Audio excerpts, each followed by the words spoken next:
What's going on, people? It's Mr. Dog back again with the previous show. I hope everyone's fit and well. I just want to say happy Christmas to everyone. Right, big game for Nottingham Forest on Boxing Day.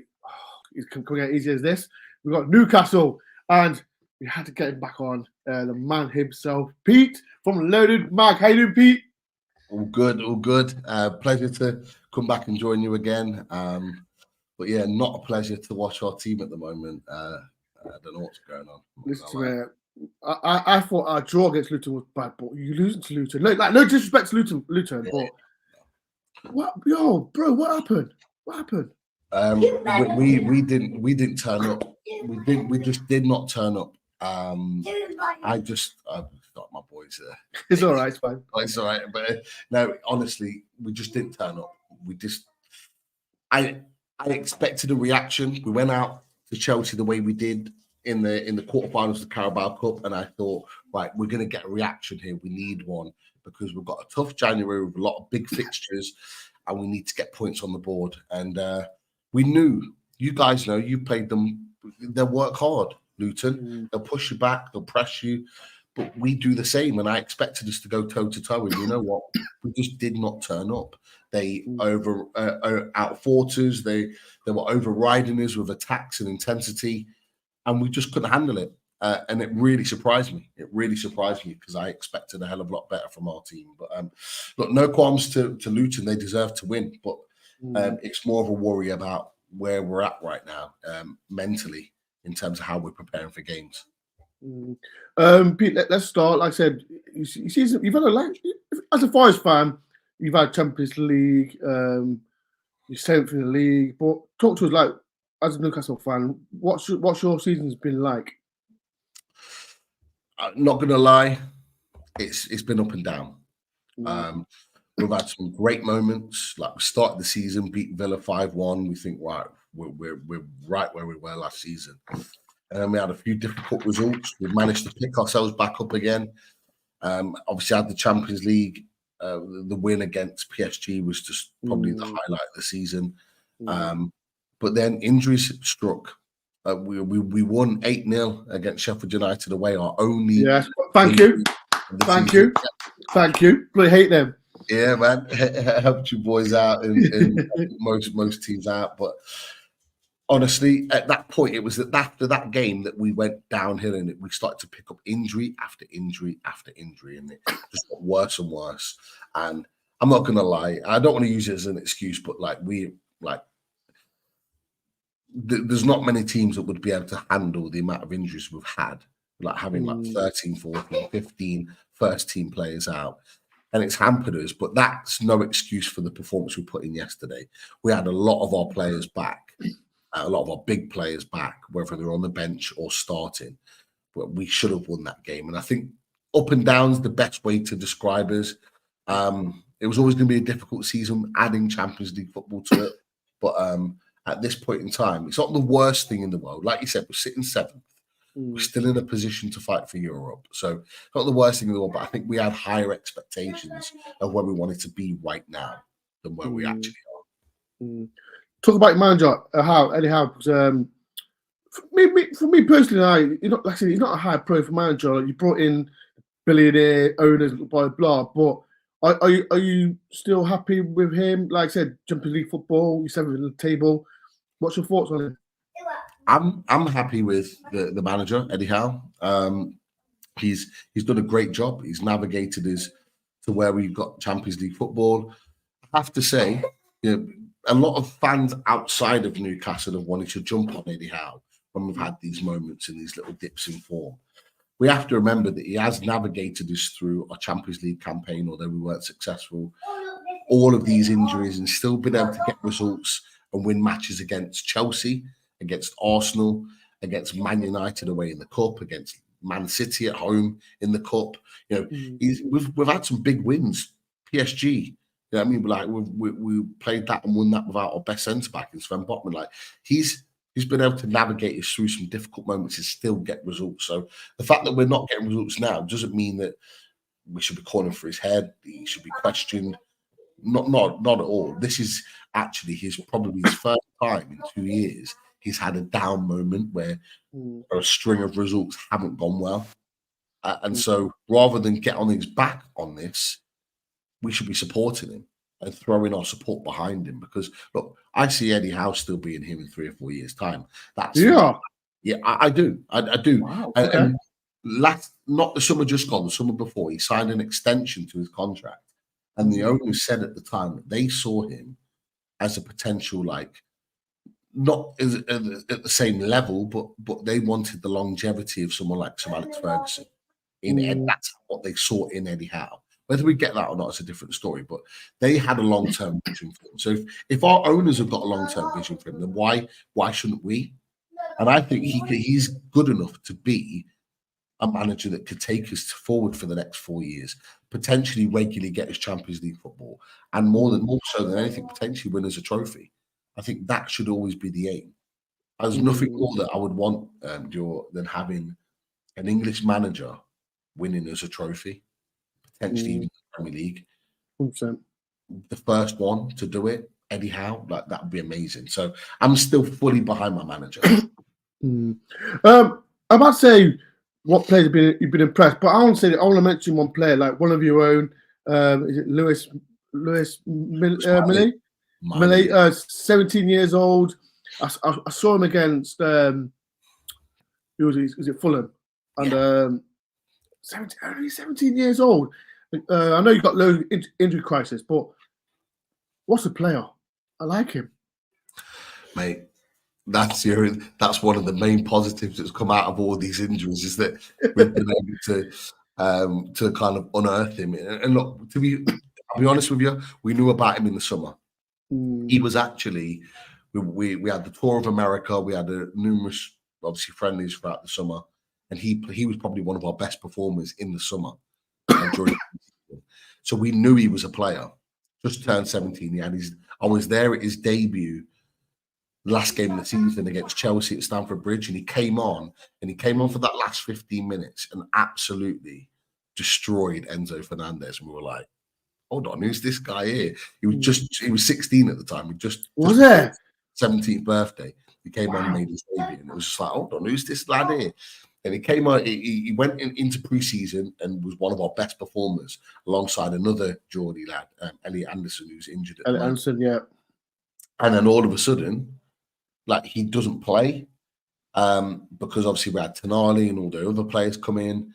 But then the injuries start kicking in, and he had glandular fever himself. So he was really ill.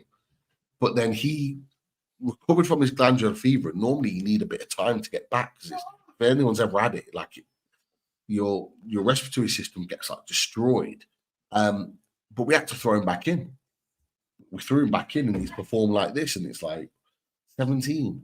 Like, honestly, the maturity he had. I mean, he's not a small lad. He's 6'3", so he's going to get bigger and taller.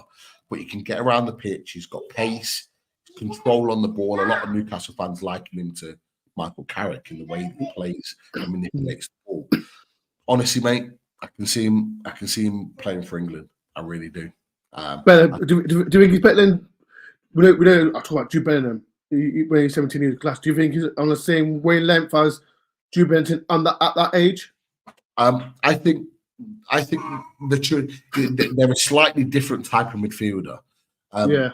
Jude Bellingham was more of an attacking midfielder. He kind of like a sort of number 8, number 10 stroke mold. Lewis Miley is more of a number 6 to number 8. So he's more of a deep playing midfielder. But if you look at the trajectories that they've had, they are very similar. The one thing I'll say is, though, in comparison to Jude Bellingham, is that Lewis Miley's already at 17 been exposed to Champions League football. Yeah. He's been exposed to Premier League football, something that Jude Bellingham hasn't played.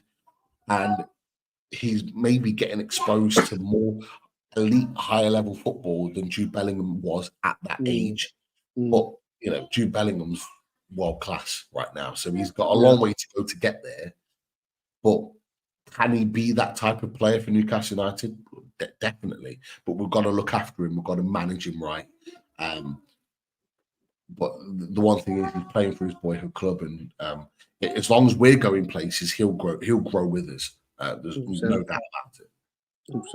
100%. Let's flip it now, Pete. I said you got Forest at Boxing Day. We've changed manager from Cooper to Santo. What's your opinion on what Forest? Have you seen Forest yet this season? Yeah, watched a few of your games. To be fair, I watched when you beat Villa. Thank you very much for that. I've watched a few. Watched the Tottenham game. I've watched quite a few of them actually, and I'm not being funny. I don't know why you've changed manager. I like Cooper. I think he's done a great job for you guys, and I'm not being funny. If you're going to get rid of Cooper, you go and get a better manager than Nuno. I think Forest right now can attract a better manager than Nuno. Nuno's going through his worst period as manager right now. You think? As a manager, I think he's going through his worst period right now. If you're getting Nuno off the back of finishing at Wolves, fine, because he was doing good things at Wolves when he left. But where he's gone since, the likes of Tottenham, and I think he's been over at Saudi, and things haven't gone to plan. I think Nuno's going through his worst period of his managerial career right now at the top. You don't know. He might be his best might come back to Forest again. You never know. Possibly, but I don't know. Maybe it's because in my mind I'm thinking, what was the need to get rid of him? I mean, you'll know more than me. Whether it was a good decision or not, but I questioned it personally. But look, he may well get the best out of certain players. He may well play a certain style. I think Morgan Gibbs-White, for example, he's got history there because he knows him from his Wolves days. So maybe that will elevate his game to another level. I'm not quite sure, but it'll be interesting to see. I mean, look, you guys lost to Bournemouth yesterday, right? I didn't get to watch that game, but what was it like? Were there any improvements? So obviously you lost, but did you see any differences, any changes? I think, let's say, as you know, Willy Bolly got sent off. Did you see the booking from Willy Bolly? It was awful refereeing. That game, it completely changed. And then second half, we scored an early goal from Elanga, and then Bournemouth with David Solanke, as you know, top player, scoring goals for fun. That's where the final third was slackers, but we were better. We wasn't poor, but we was better from our previous performances and that. So, as you mentioned, Morgan Gibbs-White as that number 10. He's been playing with Steve Cooper. He was playing as a right wing because we had injuries as well. But bringing back Morgan into a right winger, it made us better. So, that's it, Forest fans. Can Nuno get this win against Newcastle? Because I was just saying, when's the last time we beat Newcastle away? I don't know if was it. No, it was League Cup. League Cup or last time we beat you in the Premier League. I don't know if you remember. Can you remember? We beat you there. 95. I think it was 95, 96. Oh, Ian Warren. Ian Warren just winning the league. No, man. Ian Warren, remember watching on Sky Sports. No, he's not a legend. Yes, no, why? Why is he not a legend? I'll never forgive Ian Warren for that. He's my idol. No, Pete. Now, show some respect to Ian Warren. Show some respect to Ian Warren. No, good player, but I don't respect him because he stopped us from winning the league. Would you? Nah. Put some respect. No, Forest fans, get at Pete. if we watching this, get at Pete. Ian Warren is a legend, my idol. How can you put? Nah. You know what? He did it a few years later as well when he was. I think he was at Derby. He scored at St. James's. Never. He's never played at Derby. He's never played at Derby. Never. It might be for you guys actually. Yeah. I think who did he?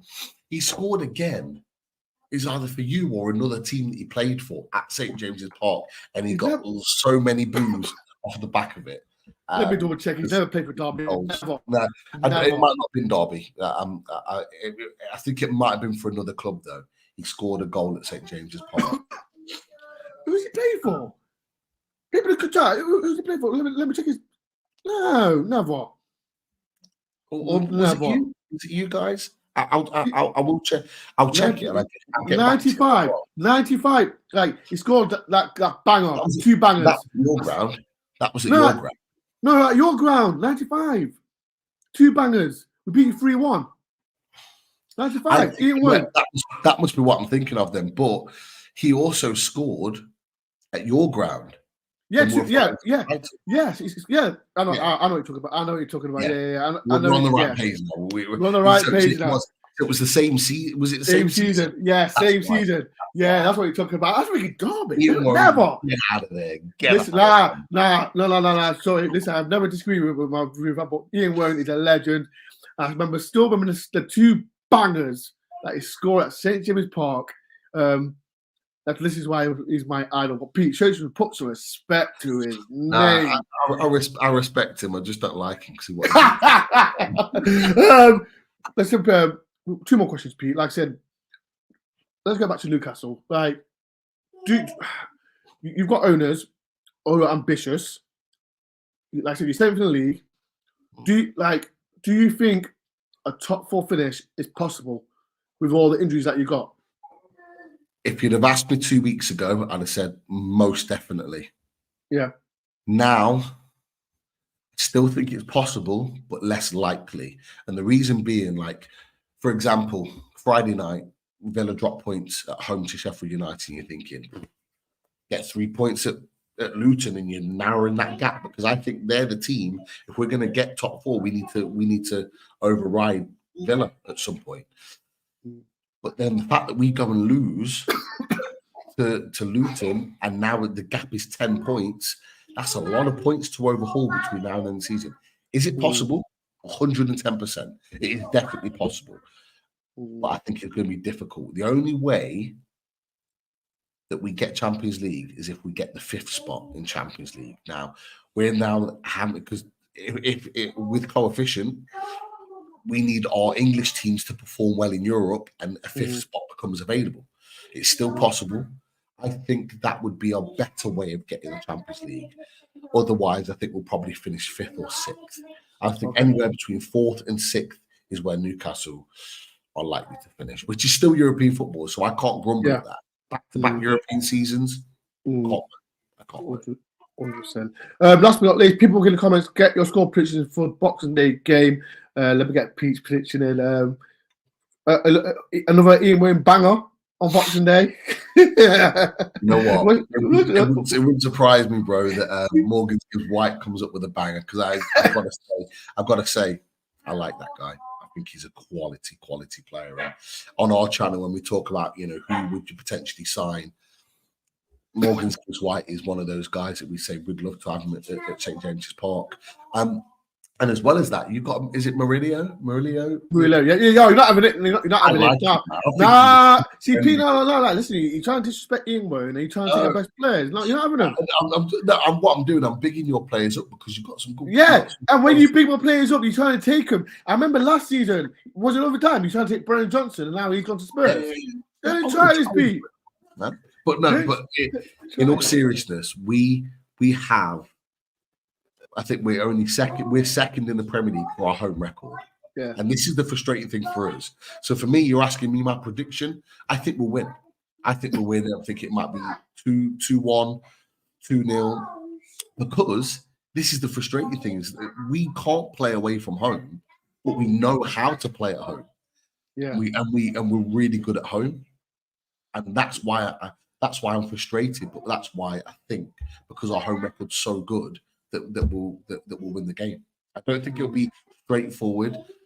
I think you guys will have chances. It wouldn't surprise me if you score. I'll probably go 2-1.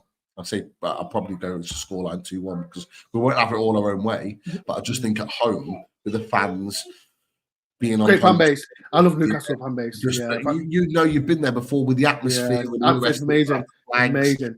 Boxing Day, so everyone will be properly up for it. I'll be there. Go. They get it back to swing in our favour because of that, and that's why I think it'll probably be 2-1. I said people, I'll be there at St. James's Park on Boxing Day, so watch out for myself.